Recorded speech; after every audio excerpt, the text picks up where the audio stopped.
Welcome to the With Clarity and Purpose podcast with your host, Yanet Borrego. Each week, I bring you an inspiring person or message to empower you to live life on your terms so you can be who you want to be, do what you are meant to do, and have the life you deserve to have. We will provide you with practical and cutting-edge approaches to continue getting clarity and direction on your path, mastering your mindset, and gaining confidence to tap into your inner wisdom so you can live on purpose.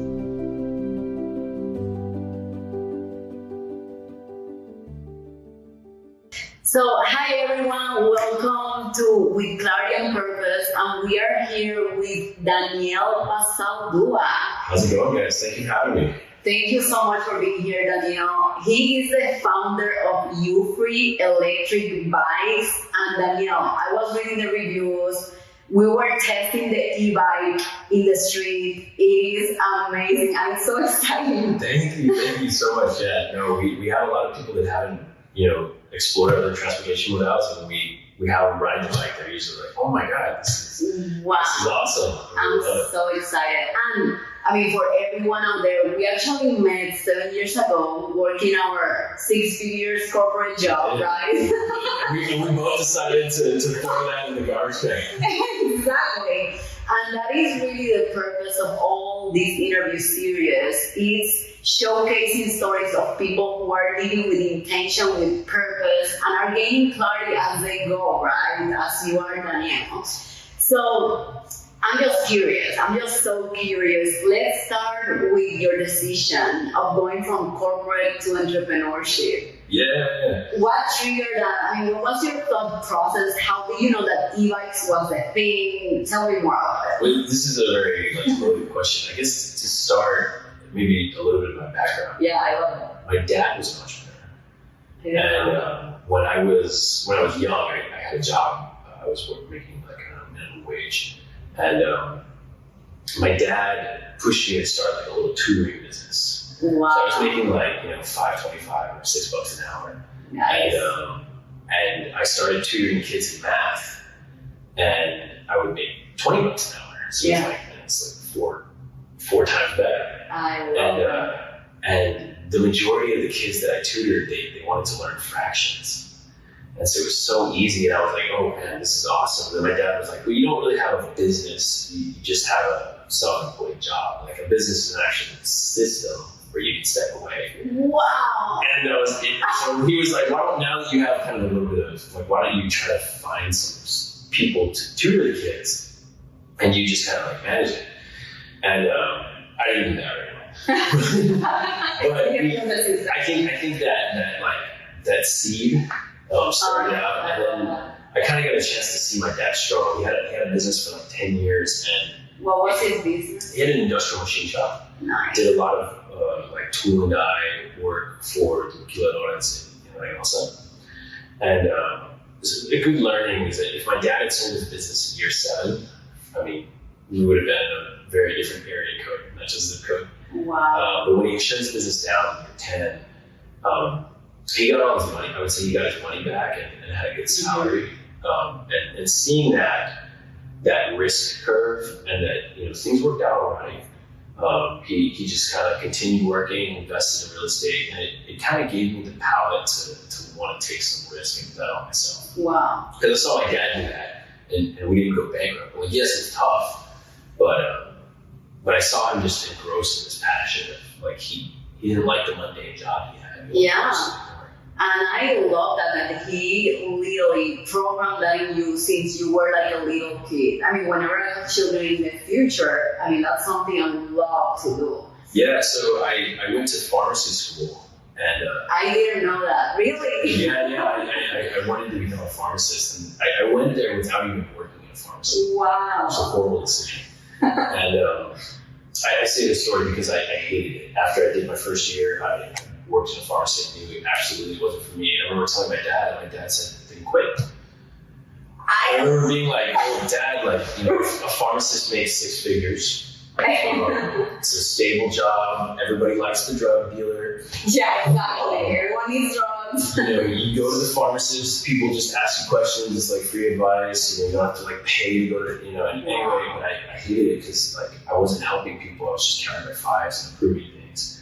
And ultimately I left, and I eventually got my chemistry and then became a mechanical engineer. That's where we met, and we both decided to work in oil and gas. Yeah, the 100% only reason I work in oil and gas is because the offer was like $25,000. Yeah, it was like crazy. So yeah, and we're like, I totally understand.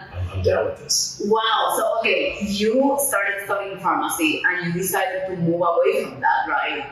So I did because I didn't like it, but it was kind of this theme of my dad telling us or challenging us to bet on ourselves. And we only had one life, and if it failed, we could always go back and get a job. That's such an important learning. Like the option of the status quo is always there, and I think he taught us that whether that starting salary is $40,000 or $200,000. I think sometimes people make like $130,000, and they're scared because they see their other options. They're like $100K or $90K. I worked so hard to get here, and it's like, well, yes, maybe you did really work hard to get there, but take a chance on yourself, chase your dreams, because the delta between if you did completely fail and then you started at $100K, failed, and then went to go work at someplace for 90K. One, you can still try to get other jobs, and two, you can always, if you were a 130K person, you'll probably get promoted in that 90K job quickly to the salary that you were deserving of. And I think just take that bet on yourself. I love that you said that, because always moving away from something or quitting something or leaving something that you have built and is stable, right, is such a challenging decision that all of us go through, right? 100%. It's crazy. And even me, deciding to leave my corporate career, I also had to go through that process and think to myself, what are the options and what's the worst thing that can happen? I can get back into corporate. I'm prepared. I'm ready. I mean, you can go get a job at a fraction of your salary, make it as money while you're trying to find out. Yeah, totally. So, even my little sister, actually, she worked in Wall Street, made a ton of money, and by the time she was 24, she absolutely hated it, quit her job, and went to pursue a PhD in psychology. Oh, yes. And I think that challenge and bet on yourself, from my dad is what stuck. Wow. You have inspired me so much. And looking back into my life, right, I started studying chemical engineering, right? And I wasn't great. I always did great on engineering, but I knew, even though I was studying that wasn't it. But I just didn't know back then what was going to be for me. And I think as I started to experiencing new things, and betting on myself and not following the status quo, that's when I started to understand what was the thing that I connected the most with. Yeah. So how was that clarity journey for you? Yeah, so why did I, so I'd say I went to go work in corporate America, oil and gas, things were great. I was making money, moved to Houston. I don't want to downplay the benefits of it. Yeah. I got to buy a house, invest in things. I traveled a lot. I think my first 2 roles, and then, but I would say is in my first role, I went to go work in Saudi Arabia. Yeah. And I didn't pay taxes. I got a massive bonus, and I made more money than I ever made in my life. And I was absolutely depressed. Yes. Because everybody who was there in Saudi Arabia, 1, you were working all the time. 2, it's a bit of a culture change. And 3, I was 25, and everybody who was there was 50. Yeah. So I didn't really have a lot of friends, and I just kind of took home man, you can chase the dollar, but if you're not enjoying it, it's kind of empty. Yeah. And so after that, I continued my corporate career in various different roles, and I think really I had a bad boss, and I remember just not really feeling appreciated or in my corporate job. It was very much a culture of like follow the leader, like don't change and innovate. And I kind of realized that I'm a little bit more of not necessarily like a creator, but like an inventor. Yes. And I like to try new things and test new things and tweak. And it just didn't suit well in the organization that I was in. Then I changed roles. I had one that I really, really loved, where I could provide a lot of innovation and free thinking. And then, I had a boss came in to kind of like shut that down. It really kind of made me start exploring other options. But I'd always known, like even since day one when I walked in that corporate job, that I was gonna at the very least have my own business. And if I failed, I could always go back to that corporate job. So I read this book called No One at the Wheel. It's about transportation. And just a few things really jumped out at me. One was that for every car in the United States, there's 6 to 8 parking spots for the real estate footprint of West Virginia. Really? Yeah, and I mean, you think about it, it's all like high value real estate. It's not like in Iowa. Wow. It's all like in the downtown Houston, or you look at HEB, and the parking lot is way bigger than the HEB. And another thing is like the car weighs 2,000 to 4,000 pounds, and you weigh like 100 to 250. And so the energy cost is not to move the people; it's to move the object.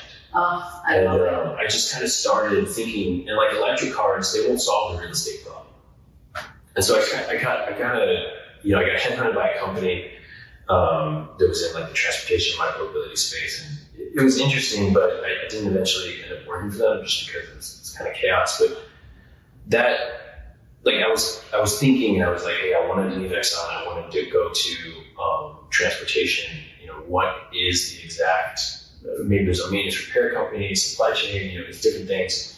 And a few things happened that really helped. One was I found a mentor, a really good mentor. His name's Thomas Marquand, and he had successfully raised over $20 million for a startup before. Wow. How did you meet him? So I actually met him through a connection with my little sister. Nice. And he was in the biotech space, so very different, not just a consumer product, but he taught me a lot about capital fundraising, how we're going to do this, different things like that. And for me, this is getting a little bit ahead of myself, but I saw when I rode my first e-bike, I saw it as a solution to a lot of the problems in the book. Like you still carry things. It's not as heavy, right? You don't have the real estate problem with the car and other things. And I kept thinking, like, this is a real solution. Like the scooters, they have a low center of gravity. You can't really go too fast because if you hit a bump, you're gonna, and you can't really carry anything. So I just kept thinking, but the one that I rode was very clunky and heavy. I think it was like 80 pounds. Really? Yeah. But it was cool. Like I liked it. And so I kept thinking about it. I started to just tinker and make an e-bike myself with parts off of eBay or something like that. That's impressive. And my little sister asked me hey, bro, I kind of want an e-bike. And I remember telling her well, Becca, this was kind of ugly, and it cost me a lot because I bought it part by part. But we should go buy one on the market. And it just seemed that everything that was available didn't really fit her use case unless she spent $4,000. Crazy. I didn't know they were that yours is an amazing price, and you have all those things that you couldn't find in the market. Yeah. You just saw it. So it's crazy. So what I would say is with e-bikes, they're usually about $800 to $5,000. Yeah. That's and what she wanted to do, she had no desire to go off-roading. She had no desire. So she lives in Boston now. And I just kept thinking I felt like the female e-bikes were very dainty and Nantucket style, but they still let you go fast. So where the battery and the motor on the back of it, poor weight distribution, they let you go fast, but it was just kind of unsafe. I felt like it was kind of a disservice to my little sister. It was yeah, Becca, that looks pretty, but it's not really a good bike. And I definitely wouldn't recommend you buy it for urban commuting, because if you use it on a daily basis, you would fall off it. Wow. So then it kind of showed me that there was kind of a hole in the market, Yeah. And that was kind of the inspiration behind it. And so we started kind of, percolating an idea, kind of building a business plan. And eventually Thomas really helped me out. Like, here's how you capital fundraise, the lawyers. Wow. I mean, there is so much. I'm just like inspired here. Like, wow, all of those things happen. There is so much to that story, Daniel.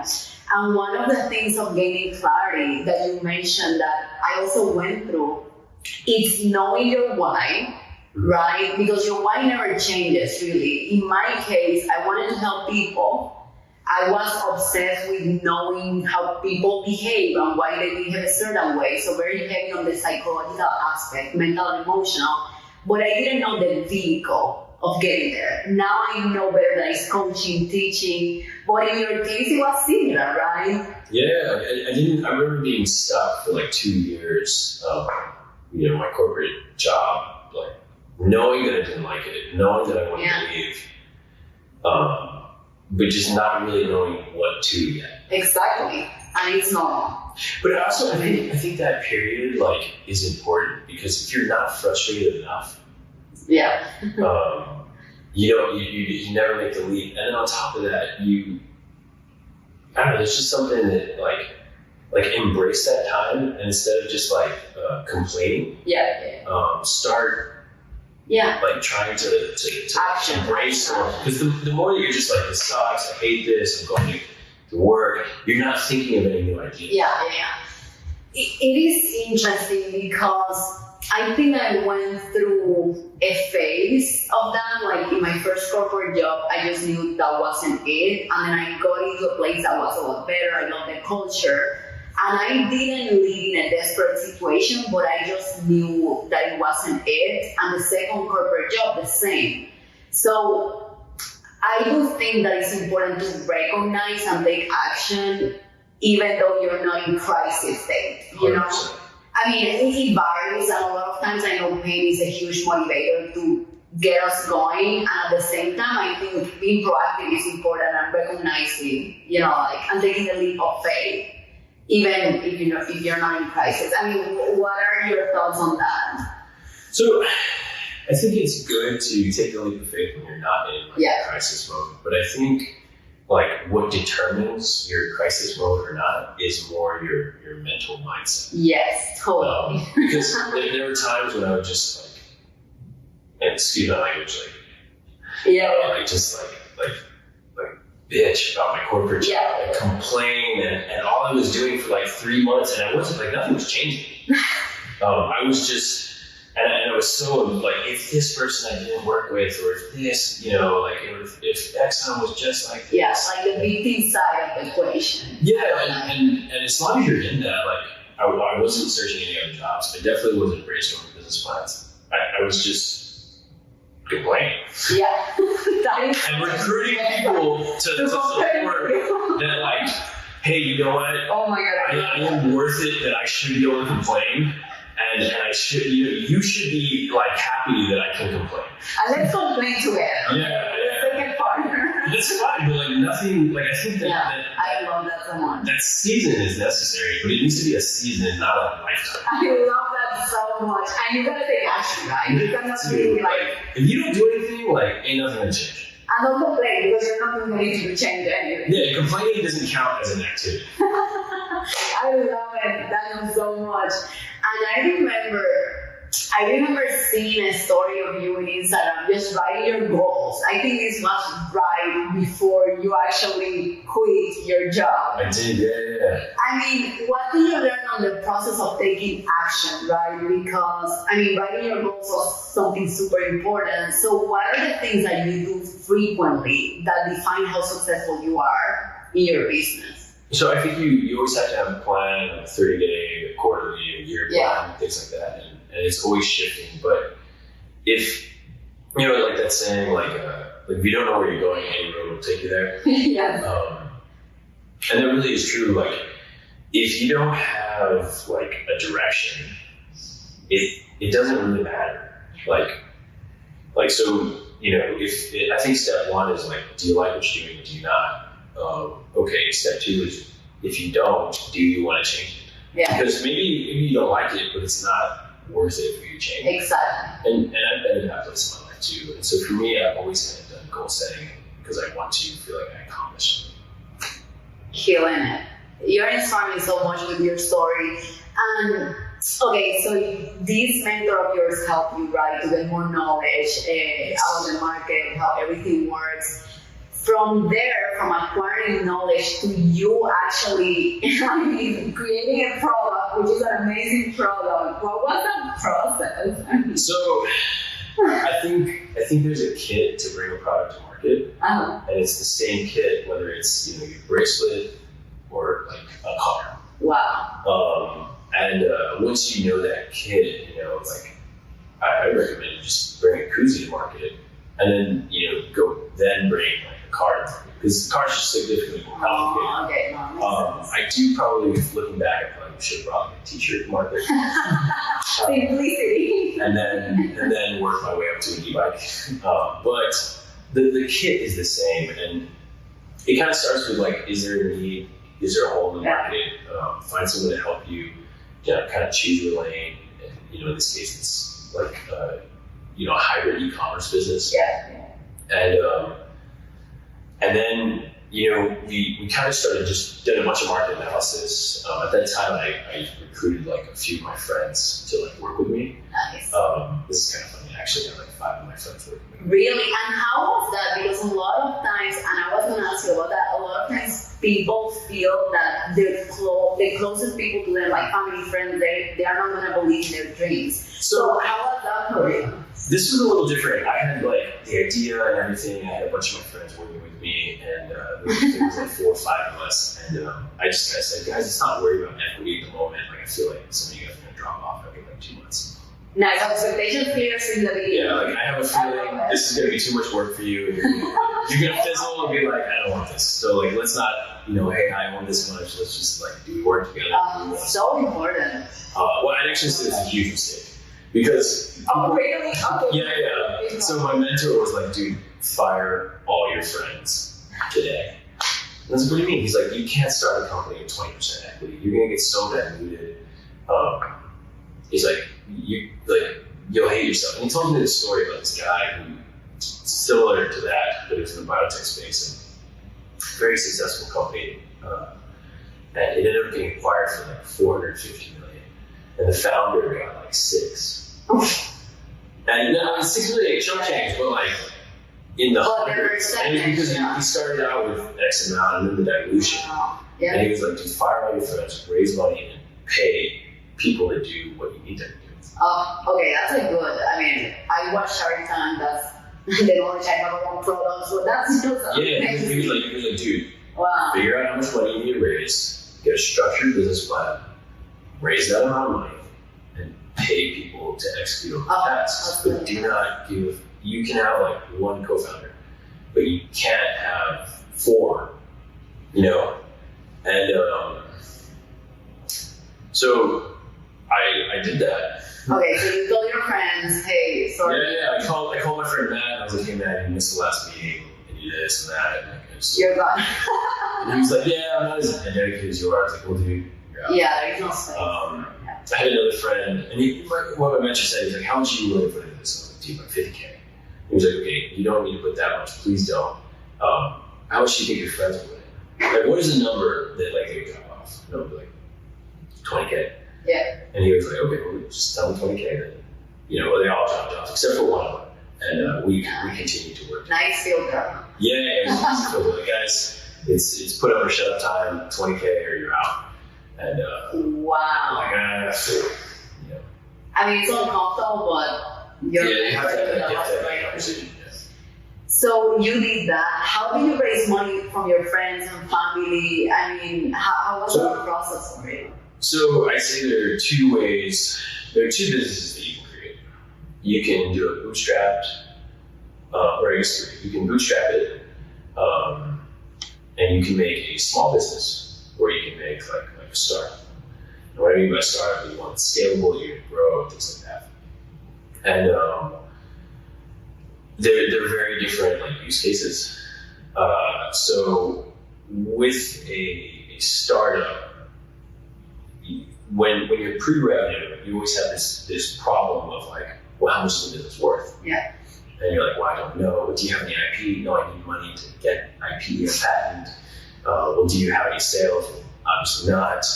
Well, like, how much is it worth? And then this is where people will bicker back and forth of like, well, 100K, it's worth $1 million, and 100K is 10%. No, I think it's only worth $500,000. Yeah. 100K is 20%.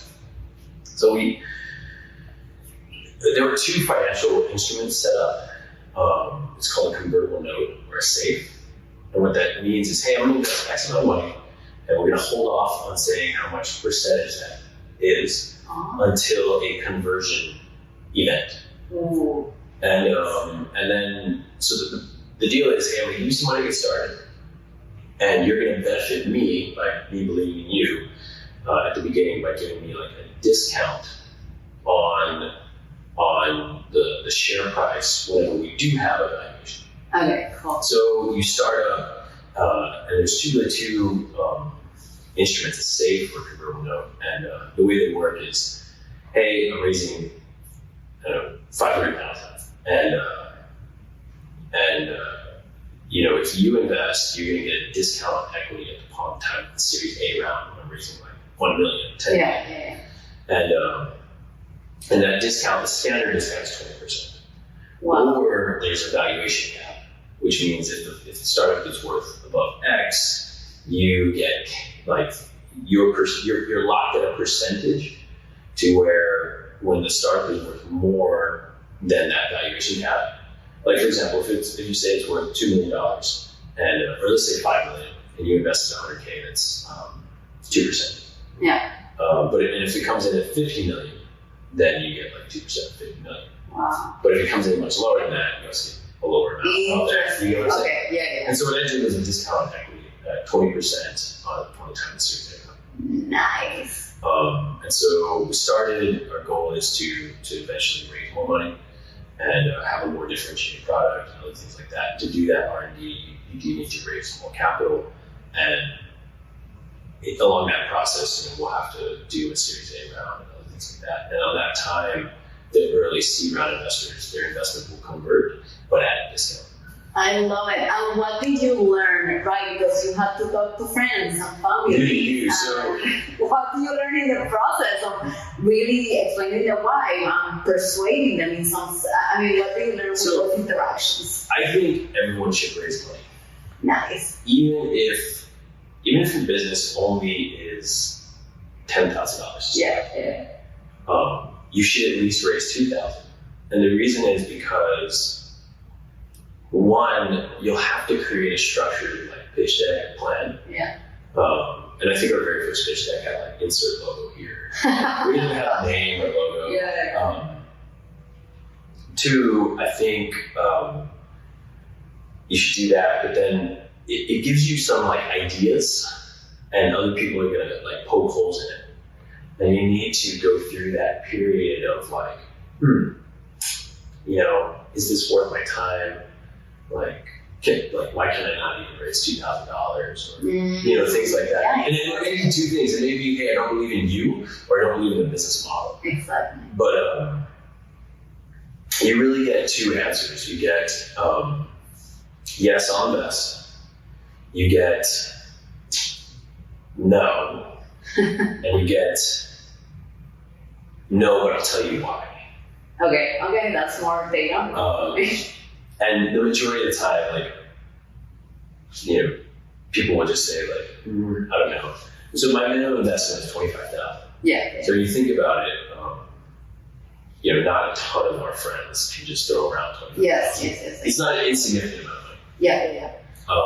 When they said no, would you pursue them more than that? Or you're like, okay, no, if you're not fully committed, then you're out. Well, what is your approach to that? Well, so one, they're invested, they're not in or out. They're giving you money.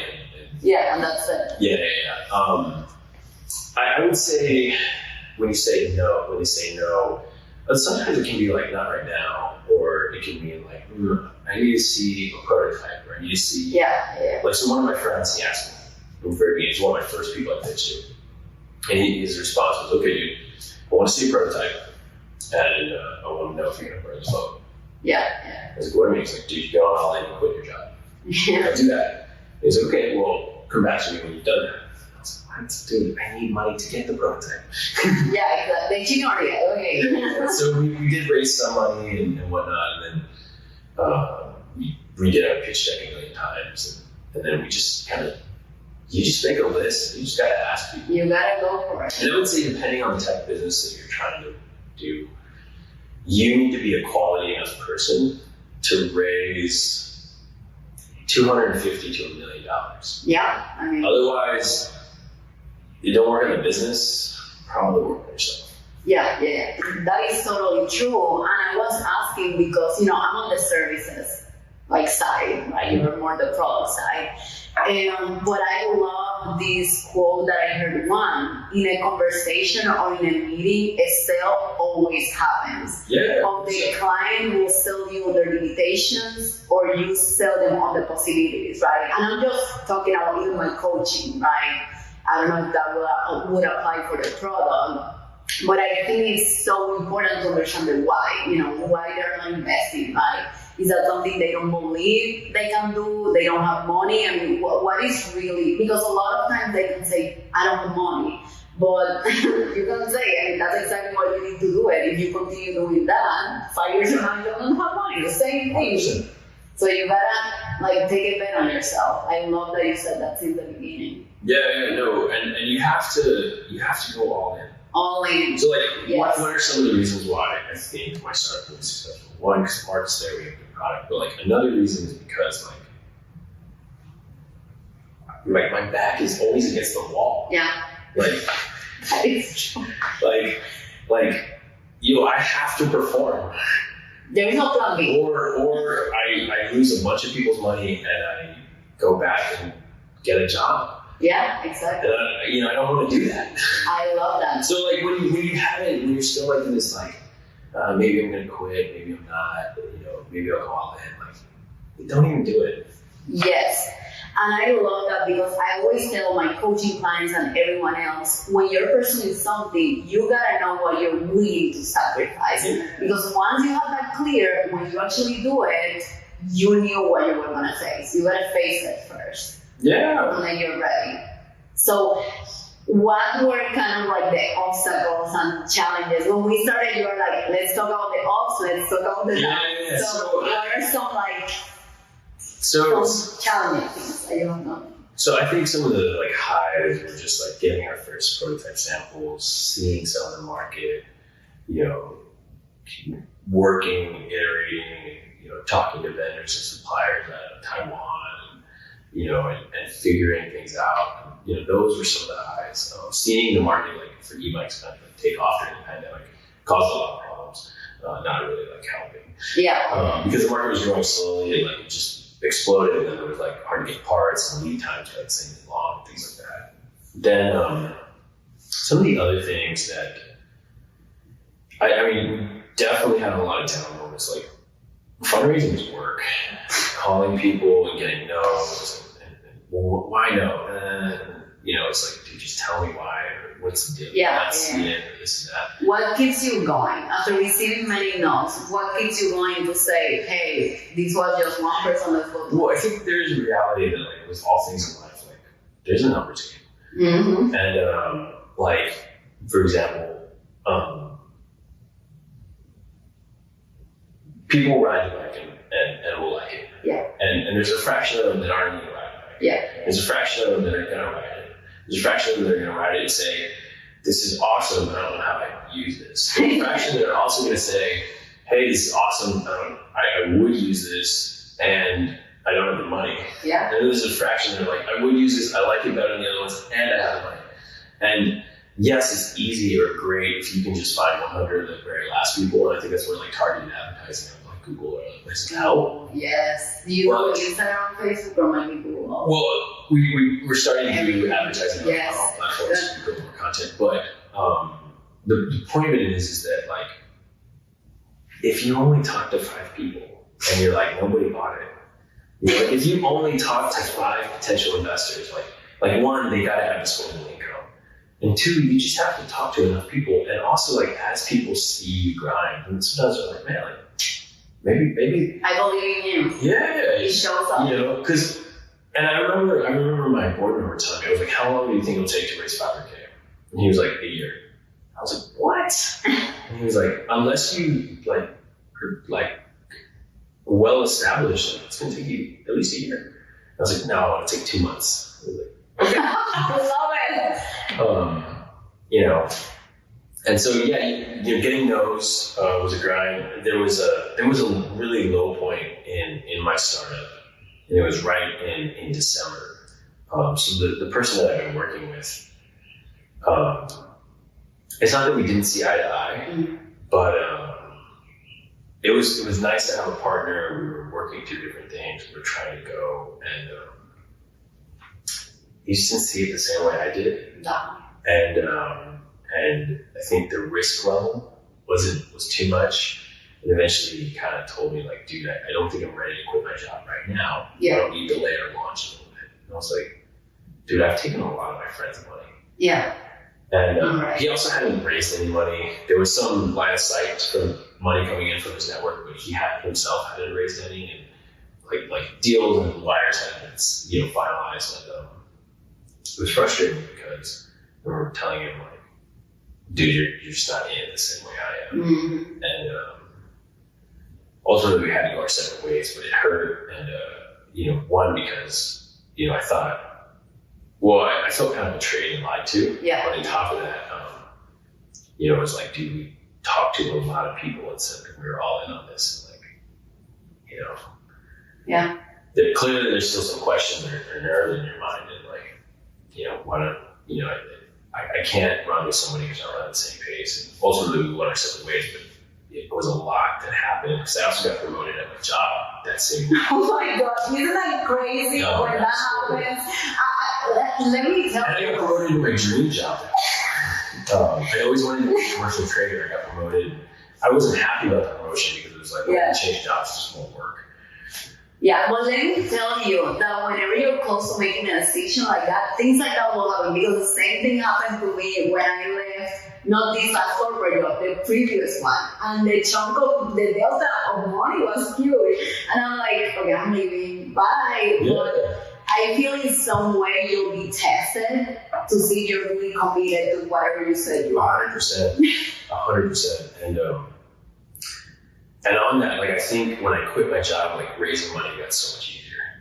Because it was like, dude, he wasn't making nothing and he walked away from it. You're all in now. Maybe it won't work, maybe it will, but it's not going to be because of lack of effort. Wow. And I think that's one thing that solidified. There were a few other things that solidified, but that was definitely a low point. Going through quality control issues was another low point. There's been many low points. Don't worry. I mean, I love it. I think all of us go through that in this entrepreneurship journey that at times can be lonely. Also. It can be lonely, and on top of that, it can feel. It can also just feel like you have so many things in your head, and staying focused on a plan. You're like, I have this and I have that. And just no, wait a minute. These are my weekly goals. This is what I have to get done. That's me. I have a lot of ideas that I document actually. Yeah. Any idea I just document. And like you said, I gotta stay focused on whatever I said. Never had so many, I'll tell you some distractions. Here's some negatives, and I can keep people from doing this. I would consider this interview success. I remember my board member telling me, I was like, dude, we're gonna do a pre-order gift. And like, oh yeah? And I was like, yeah, dude, a backpack. We'll have a bell and lock in it. And he was like, he's also French and very direct. He was like, utterly useless. Yeah. I said, what do you mean? He's like, nobody's going to go to your page and buy the bike because of some stupid pre-order gift. Yeah. And I was like, what do you mean? Dude, create a buzz, unbox it, it's awesome. He's like, no, it's utterly useless. And you'll waste so much time on it. And I was like, all right. He's like, they're going to go and buy your bike because of your bike. And they're going to go to Amazon to buy a bike lock. Yeah. And they're not going to care about these other little things. Stay focused on your one thing. Even from an ad strategy. Yes, it's good to get exposure, good to go to farmers markets, all these other things, but that's not scalable. And you won't invest in my company if I tell you, well, how did you sell 100 units? Well, I just went to farmers markets and sold them. Okay. Or I ran this type of Google ad, this was the best type of Google ad, and this was the result. And if we just pump this much into Google Ads, we can sell to X locations. Yeah. And so those were some of the things that we learned out of this. And I think staying focused and because unless you have that one thing done and down, you shouldn't go to another thing. Move to the other thing. There is a book called The One Thing. I read it. It's so good. That reminded me of what because if you're all over the place, you're not going to execute well. Yeah. And a business can survive on execution alone, but it cannot survive on IP or strategy alone. Yeah. I look at Dell, they just did things better than Compaq. They didn't have a better computer or anything, they just made the computer. Well, I mean, I guess they did, but and even Apple, they have few products. Even though they're the products, they do them very, very well. Exactly, and that's so important. Now, you do mention, because I want to talk more about your product, you do mention there are some distinctions, right? Competitive advantages between your product and others in the market. Tell them. Yeah, so I think in the product sector, you have to choose a lane. Yeah. There are other e-bike companies that are the motorcycle e-bike, or there are other ones that are this. I saw a lane in that I want to be the most complete, functional urban commuter, pound for pound, best e-bike on the market. And I want to know the features that make it the best for an urban commuter, because I want to change the real estate problem associated with the car. And I'd like people to use a less energy intensive form of transit so that we can, not necessarily get off of fossil fuels, but just in general, use less energy to get around. So that was kind of my focus. It was always going to be hey, we're going to be an urban commuter lane. And what seemed there was is there, with my little sister, a good urban commuter advertised to women? And we kind of started exploring that. And within that, we realized, hey, look, we have a good unisex or urban commuter bike. And what within your lane, you have to kind of differentiate yourself further. Yeah. And it's scary to choose a lane. And the reason it's scary is because you're saying no to everything else. Yeah. You want a motorcycle e-bike, there's another better company. You want a fat tire off-roading e-bike, there's another better company. And you're you can't be the everybody to everything, because you will just fail. Your podcast is specific on clarity, purpose. It's got nothing to do with wellness. Well, yes, some mental wellness, but you're not a psychology rehab. Yeah. And all those other people could be doing, but you're specific to one thing, entrepreneurship. Yeah. And I think that was one of the things. I wanted to change urban commuting, and I wanted to offer a one price complete kit of what is considered the best e-bike pound for pound. So I wanted it to be lighter weight, to where if the battery ran out, or if you chose to, you could still ride it like a regular bicycle and exercise. A lot of people ask me well, can I still ride it like a bike and work out? 100% you can do that with our bike. You cannot do that with most all e-bikes on the market. Wow. I didn't know. That's cool. I wanted the design to have an integrated battery, so it's prettier. Yes. And more aesthetic, and not this clunky big thing. Yeah. I didn't want it to be but that's an e-bike. I wanted it to be man, how is he going so fast? I see a longer battery. Yeah, I also wanted the lights, the fenders, and for the opportunity for you to carry things, all to be included. Yeah. So I wanted an all-inclusive e-bike. And then the last thing I wanted you to be comfortable and be able to go at the right speeds. And so with that, we have the front suspension and we have a seat suspension. And those sorts of things, we included because if you're going to ride our e-bike on a daily basis, it's going to be because you're really comfortable on it, you trust it, and it's functional. Yeah. And so that's our lane. It's, we're segmenting even more in that lane of hey, there's one price, no frills. It's the most complete pound for pound, best value for your money. I love it. And I love that you said about niching down, right? Some people call it like niche. Yeah. And one of my teachers always say, hey, this is more about money, or who gets paid better, a generalist or a neurosurgeon? You know, like at the end of the day, you gotta choose. You have to choose. Yeah, marketing. And then on top of that, you have to like even for us, like I don't see us making a $1,500 to $1,000 e-bike. Yeah. There's a lot of companies out there. If you don't have the money, they're good products I can recommend. I see us staying within the $2,000 to $3,000 lane, or $2,000 to $4,000. Maybe we offer like a more premium bike at some point. But we want to be targeted, and I always want to offer a complete e-bike. I don't want you to get to the cart and it's like, well, it doesn't include lights. The fenders are extra. And it's like, okay, well, this is great when it doesn't rain or there's not potholes. Yeah, I agree. You know? Yeah, you have a complete product. Yeah. Ready to roll. And I want to talk, as we are completing the interview, I want to talk a little bit about money, right? Because that's a huge limiting factor for a lot of people, or maybe what they believe around money. So tell me about that. What are some of the beliefs you had around money before that maybe they have evolved to something else, or what are the beliefs you have right now with this journey of yours? So I think money is a tool. Yeah. 100%. And within that, like, I think when you're passionate, like the world will reward you for that passion and pay you what you're worth. And when you work a job, you're trading time for money. And if you do really, really well, like you'll get like a 10, maybe 15% raise. Yeah. So you go from like 100K for these numbers, and you may go to like 102,000 to like 110,000. Yeah. But I think the thing with money is, if you figure out something on the side where you can solve a problem and add value, you can get a much higher raise than at work. Let me give you an example of that. My very first year at Exxon, I saved some money, and my dad was like, don't buy a car.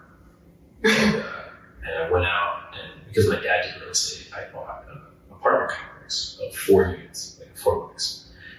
And that purchase gave me a much bigger raise than like I think I was able to cash flow and make like $12,000 a year off the apartment complex.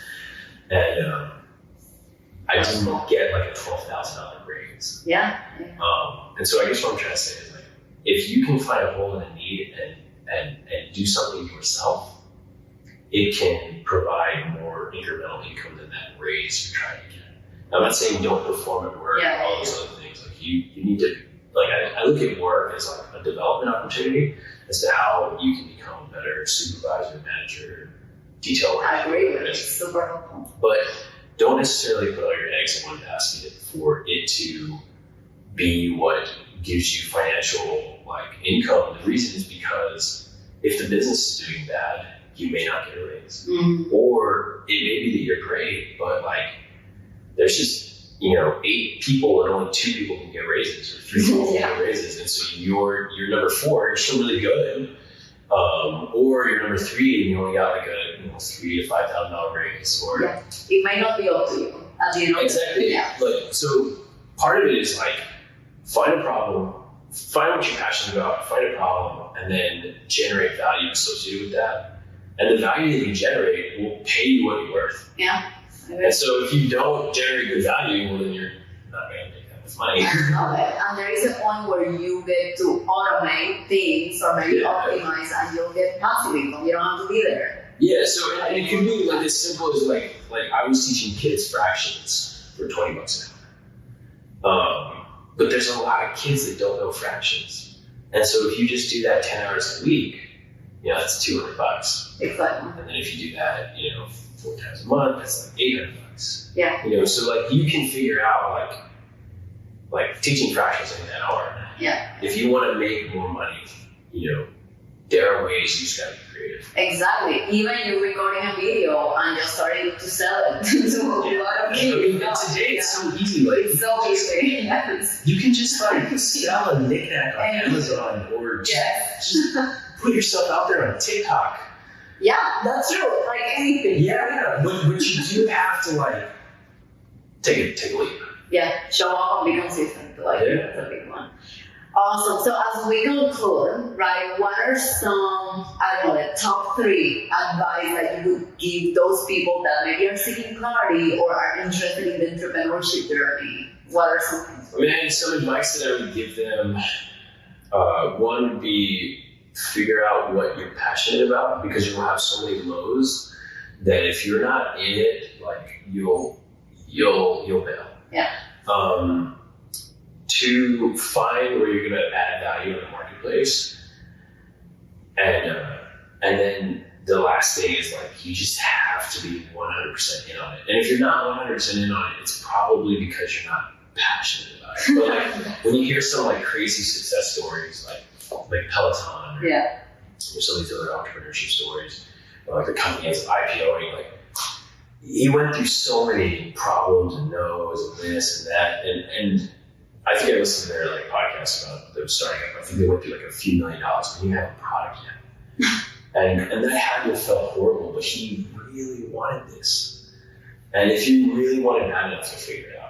Oh, I love it. This has been such an inspiring interview. Like, I know I'm gonna finalize this and I'm gonna be like ready to go. And I know everyone watching this will feel the same way, because your story is so inspiring. You're leading by action. Everything you're doing, the product. I mean, hearing yourself here, right, which is theoretical, to see the actual product. It's just impressive. I mean, going through this process, I'm just so thankful that you got to be here. And just tell us, Daniel, where can they find the e-bikes? So you can follow our Instagram page, Euphree.bikes, or just Euphree.com. And the inspiration between the brand names is the word before and free. Oh, I didn't know that one. And that's when you're in a car, you're in traffic, and you're definitely not feeling euphoria. And you're definitely not free because you're in gridlock. And when you see an e-bike just whiz by you, in the bike lane or the sidewalk or something, you're going to be like, dang, this kid looks like he's having so much fun. And he's going faster than me. That's what I need. And so Euphree.com, Euphree. And let me tell you, I saw Cody riding the bike, and I mean, it was so fast. I don't think I've ever seen an e-bike close to me, and I was like, damn, I want to do that. Yeah. So thank you so much, Daniel. I really appreciate you, and I'm sure everyone else will be inspired by your story, and I'm sure we'll continue to collaborate moving forward. I look forward to it. Thank you. Thank you. Thank you all. Thank you so much for listening at With Clarity and Purpose. I really hope you enjoyed today's episode. Sharing is caring. Please share with your friends and family so we can continue building an empowered community together. I'll see you next week.